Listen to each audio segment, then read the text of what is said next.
all coalition officials from WHO and partners. Ladies and gentlemen, good afternoon. I want to first of all apologize to this body for starting very late. It was due to the privilege that we had this morning in Parliament. So that's why we could not start at the slated time.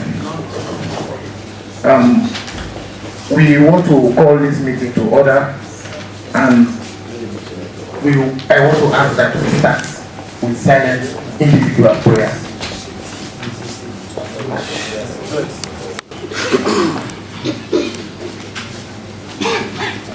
Thank you very much. I will now hand over the mic to the chairperson of the lead committee in Parliament in this engagement, the Honorable Madin Tifona. Thank you. Honorable members of the Committee on Health and Sanitation, officials from health of all coalitions and partners, ladies and gentlemen, good afternoon. I want to welcome you all to this briefing session requested by the Health of All Coalition on the awareness raising on the Framework Convention on Tobacco Control. Tobacco intake and consumption by various means has continued to be a major public health concern around the world, especially in Sierra Leone. It has been proven by medical research studies that tobacco consumption through smoking is one of the leading causes of death, especially in sub-Saharan Africa. Today's briefing session presents a unique opportunity for committee members to be thoroughly briefed on this major health concern.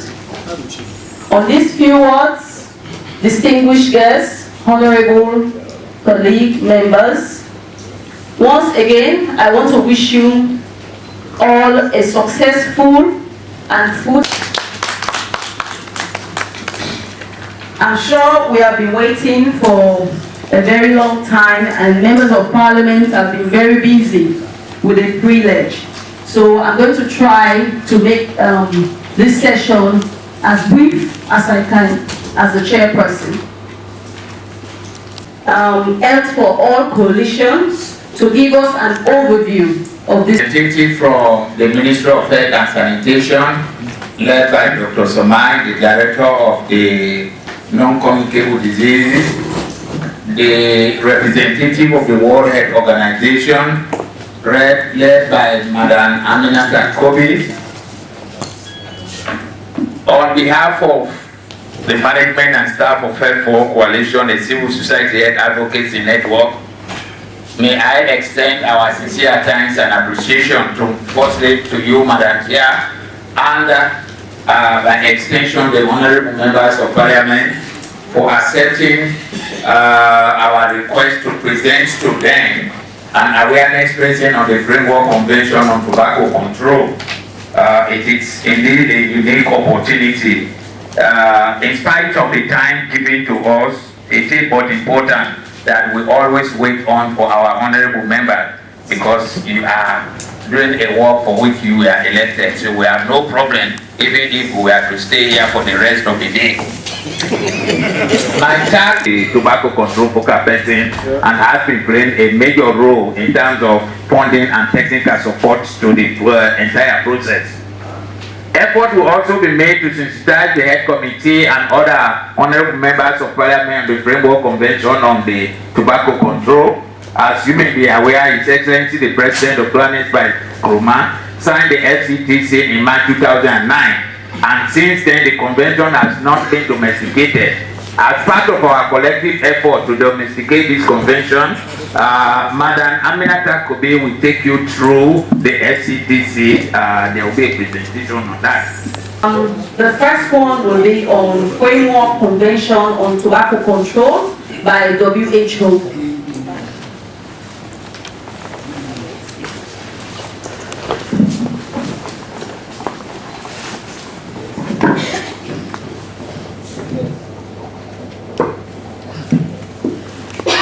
Good afternoon, honorable members of parliament.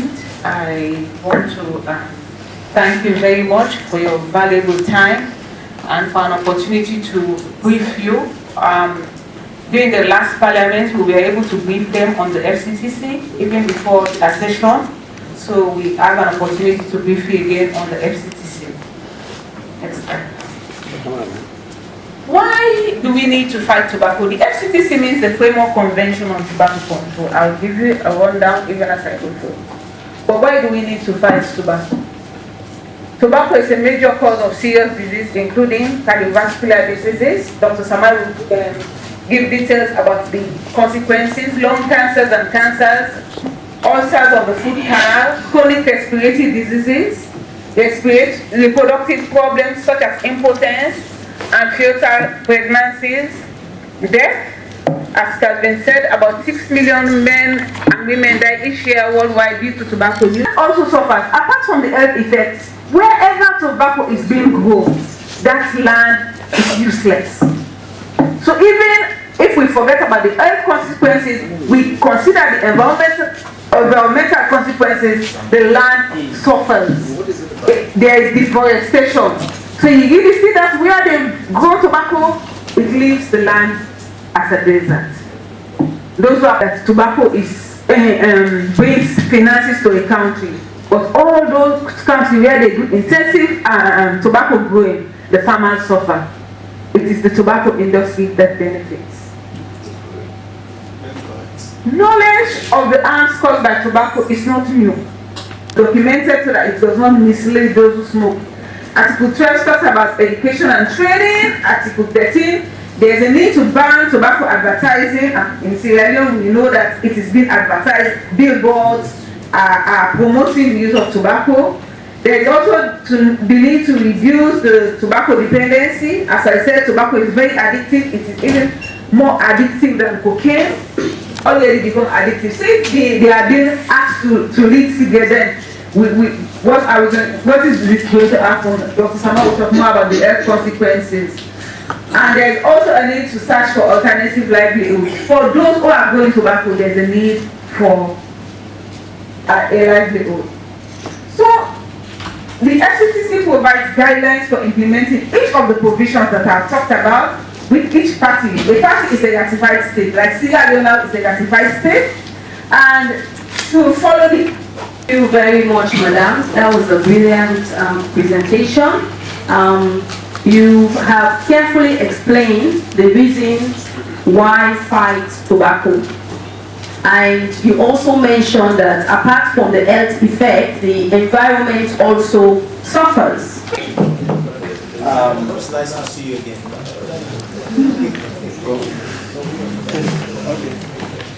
I think I had the opportunity of meeting you guys sometime last year, and I was going to talk to you about non-communicable diseases, but I was prevented from doing that. So I have the opportunity. Dr. Samari, we are not guys. Next time, don't address us as guys. We're not honorable members. Sorry, sir.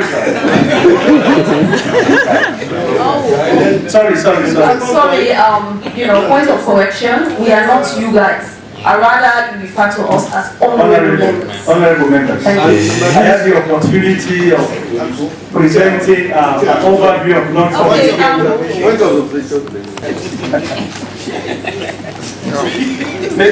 Maybe next time when we want to present things, we may request an orientation. Thank you very much for the correction. So let me move on with the presentation, please. We've not seen you since I passed.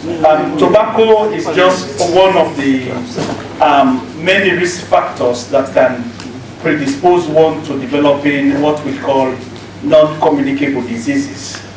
I think we have distributed a fact sheet round on non-communicable diseases in general. It has a lot of other things, but then nicotine is the addictive component. Next slide. induce cancer. 60 of them can easily induce cancer. Next slide. You see the man now look more refreshed. The circulation has improved. The blood pressure goes down. Oxygen flows readily in the blood. And then the risk of this young man developing heart attack, stroke or cancer will drop significantly. And then what we're talking about now, tobacco use should not be encouraged. Don't use tobacco products. And then finally, you eat a lot of fruits and vegetables. We always say most of the things that affect our health lies outside the Ministry of Health. To be healthy in this country. And I must also say that Salon belongs to a country that is even becoming a culture in some communities, seeing women in the rural communities, which has also been very, very worrisome for this country. I'm sure those of you who are visiting our communities down there, in the rural communities, you testify that as well. A similar number of adults use smokeless tobacco, or a combination of both. They either chew, as Dr. had already mentioned, or smoke. Tobacco advertisement promotion is now rampant. Then, as recent as this last month, you saw the most recent cigarette, which I want to ask, the pine. I'm sure you saw pine going around. It's also advertising. It's very, very worrisome, not only for the WHO, but also those of us in the Ministry of Health are very, very concerned. We still have media houses promoting cigarettes, which is also very worrisome for us, even at tobacco sales and in the streets. It's also very, very rampant. Sierra Leone is also impacting to the Framework Convention on Tobacco Control, and Mrs. Kobe has already said it. For indicators, they are record. And therefore, it has to be a coalition building. We have to build a lot of alliance in order to fight against tobacco. And they just go to the other one. As a civil society organization, I think I am just go to the other one. No, I mean, next slide. Okay. Big lie. They will tell you that they've got reasons. Firstly, it relieves stress. That's one of their arguments. Whether you believe it or not, it's another thing altogether. Some of them will tell you it helps them control weight. Some people will tell you that I tried to stop smoking, I gained weight, but when I resumed, now my weight has gone down again. For younger people, they will tell you